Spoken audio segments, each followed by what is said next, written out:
Muy buenos días. Ya es domingo, así que hay que disponer nuestro corazón para tener un encuentro con Dios, para poder escuchar su palabra. El día de hoy me levanté con esta idea del Evangelio. Señor, ¿a quién iremos si solamente tú tienes palabras de vida eterna?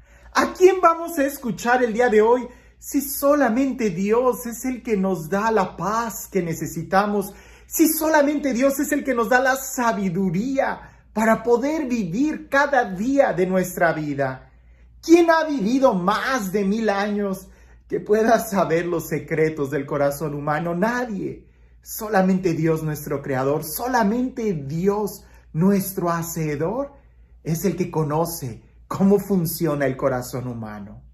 Y en el Evangelio el día de hoy, vamos a escuchar, pudiéramos decir, refranes, pequeñas oraciones, pequeñas sentencias que llevan consigo mucha sabiduría. Nosotros, en nuestro lenguaje común o coloquial, encontramos varios eslogans o varias pequeñas frases, refranes que llevan una sabiduría, a veces con mucho color para que no se nos olvide, como camarón que se duerme, se lo lleva la corriente. Seguramente nosotros nos imaginamos a ese camarón que está dormido y llega a la corriente de un río y se lo lleva por estar dormido. Es fácil recordarlo. En aquel entonces, en tiempos de Jesús, también existían pequeñas frases que llevaban consigo mucha sabiduría. Frases que indudablemente Jesús las repitió o él mismo es quien las enseña. Y en estas frases, más que tener mucho colorido como las parábolas, que son un poco más extensas, estas frases que leemos en el Evangelio el día de hoy, tienen como paradojas, como aspectos que pareciese que se contradicen, pero que en realidad no se contradicen, sino que quieren captar nuestra atención con una frase muy fuerte, muy dura, para despertarnos y que no se nos olvide la enseñanza de sabiduría que hay en ella.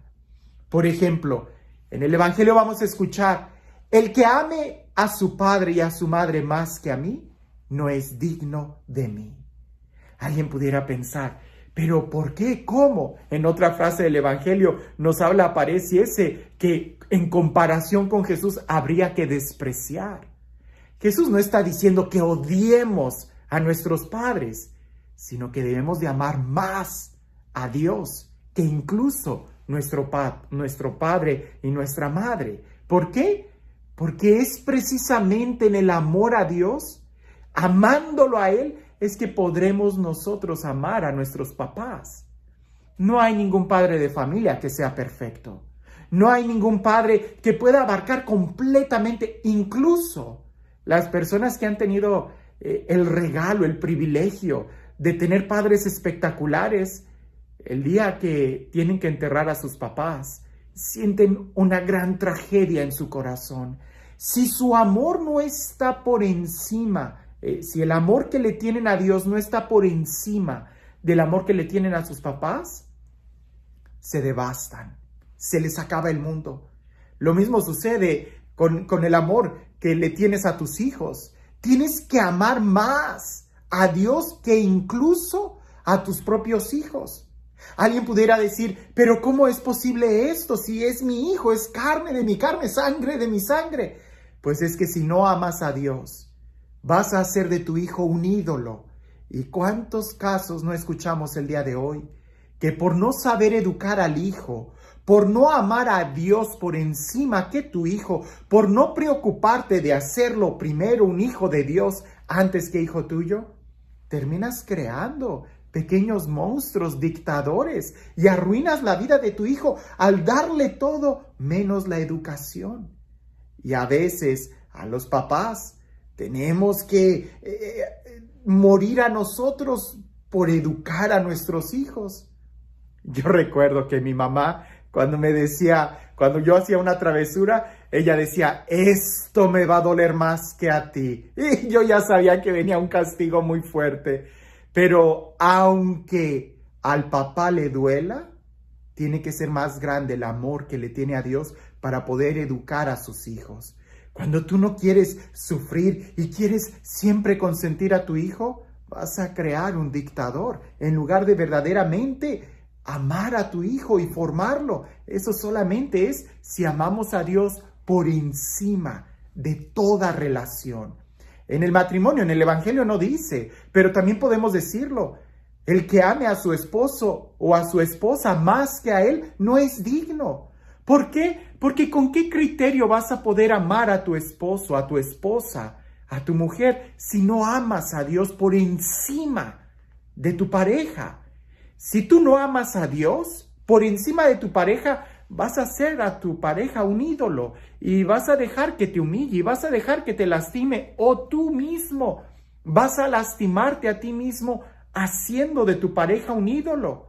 E incluso cuando vengan momentos en donde tendremos que perdonar, ¿de dónde vas a sacar la fuerza para perdonar a tu pareja? Si no viene primero de Dios. Por eso es importante amar a Dios por encima de cualquier relación personal, sin excusa. Jesús en el Evangelio nos habla de tomar la cruz. El que tome su cruz y me siga, eso es ser discípulo. Tomar la cruz. Y tomar la cruz no significa que, pues ni modo, ya es esa la cruz que me tocó vivir, así que voy a sufrir. No, tomar la cruz significa más el compromiso. Te tienes que comprometer. Una palabra que el día de hoy casi no escuchamos. Pero si no te comprometes, por ejemplo, en el matrimonio, si no te comprometes, si no tomas la cruz de cada día en el matrimonio, y no significa que tengas que aguantar a tu mujer o aguantar a tu marido porque así te tocó. No, no te tocó, tú lo escogiste. Y es el compromiso. ¿El compromiso de qué? De cultivar el amor, de perdonar, de seguir conquistando a tu pareja día con día. Si no tomas la cruz cada día para hacer de esa relación una relación donde se glorifique a Dios por encima de todo, vas a sufrir después. Vas a sufrir las consecuencias de no haber amado a Dios por encima de tu relación. Porque si los dos están ahí muy acurrucaditos en un domingo y dicen, ay, no vamos a misa, vamos a quedarnos aquí, los dos disfrutando de cada uno, no estás amando a Dios por encima de esa relación. Después vas a sufrir las consecuencias. Si no eres capaz de seguir conquistando el corazón de tu marido como Dios lo manda, vas a terminar sufriendo y padeciendo una relación. Es importante que entendamos esto. Tomar la cruz de cada día es tomar el compromiso.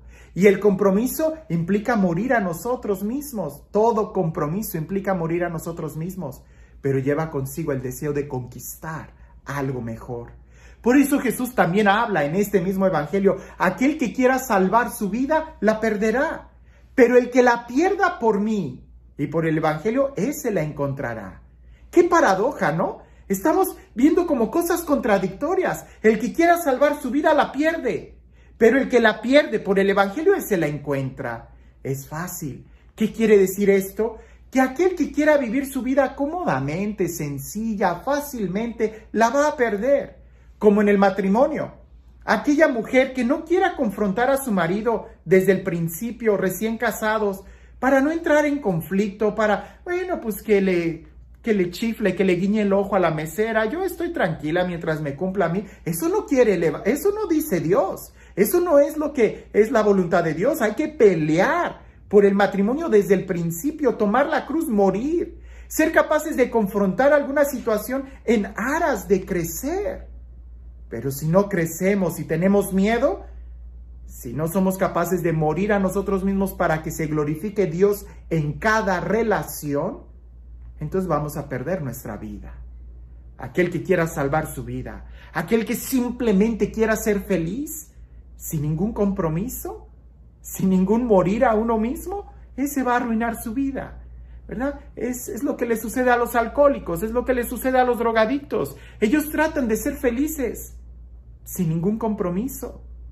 Terminan arruinando su vida. Pero aquel que busca glorificar a Dios, aquel que es capaz de morir, de perder su vida por Dios, no la pierde, al contrario, al final se da cuenta que la disfrutó en plenitud. Se trata de sublimar nuestras relaciones, de mirar más allá. Al final, Jesús va a empezar a hablar en este evangelio. Aquel que los reciba a ustedes, me recibe a mí. Aquel que reciba a un profeta por ser profeta, recompensa de profeta va a recibir. Aquel que recibe a un justo por ser justo, recompensa de justo va a recibir. Es decir, nuestra mirada no debemos de dejarla solamente en la persona, sino hay que tratar de mirar más allá, a Dios. Y amar a nuestros hermanos porque amamos a Dios. Nunca al revés. Porque yo amo a Dios, soy capaz de amar a mi hermano. Si no, terminaré destruyendo incluso a mi hermano.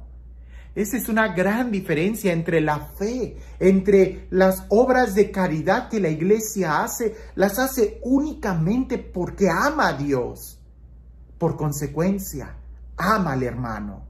En cambio, tantas organizaciones no gubernamentales o aquí en Estados Unidos que les llaman las no-profit organizaciones, ¿verdad? Que no tienen finalidad de lucro, pero que tampoco tienen fe, terminan sirviéndose a sí mismos en lugar de amar a Dios, en lugar de servir, de dar la vida por los demás.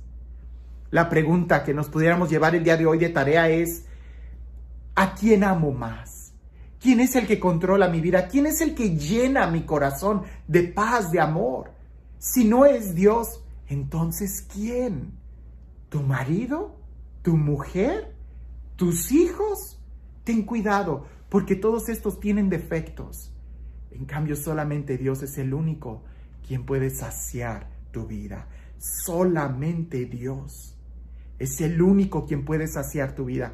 Y eso no significa que te tengas que apartar y vivir aislado y tú y Dios. No.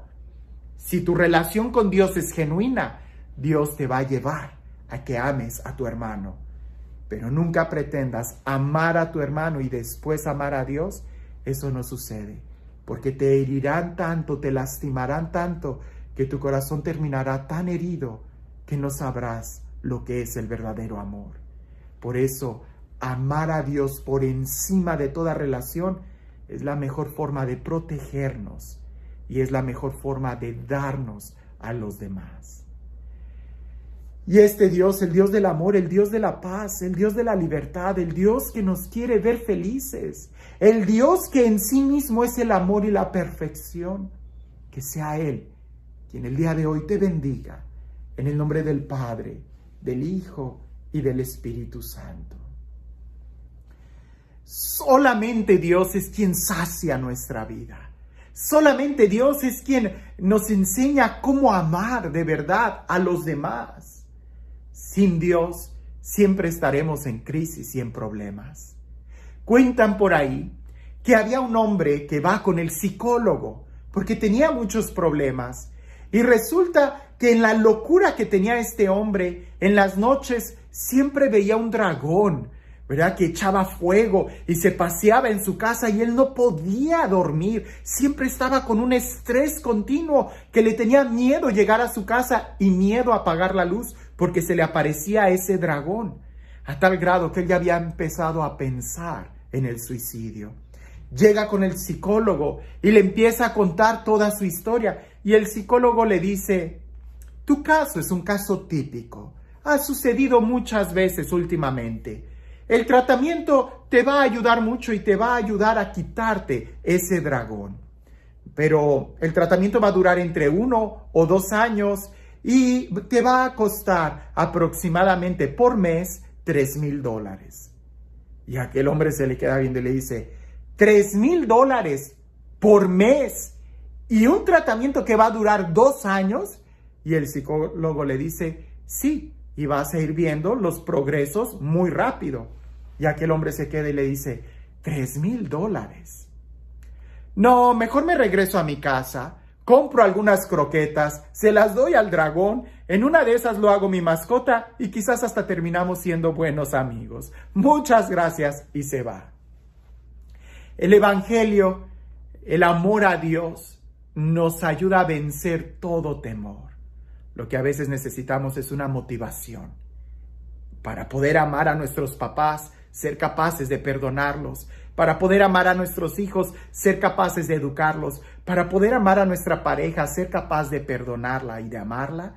Para eso necesitamos amar a Dios por encima de todo, porque amar a Dios por encima de todo nos va a ayudar a domesticar cualquier dragón que tengamos. Que tengas un excelente día.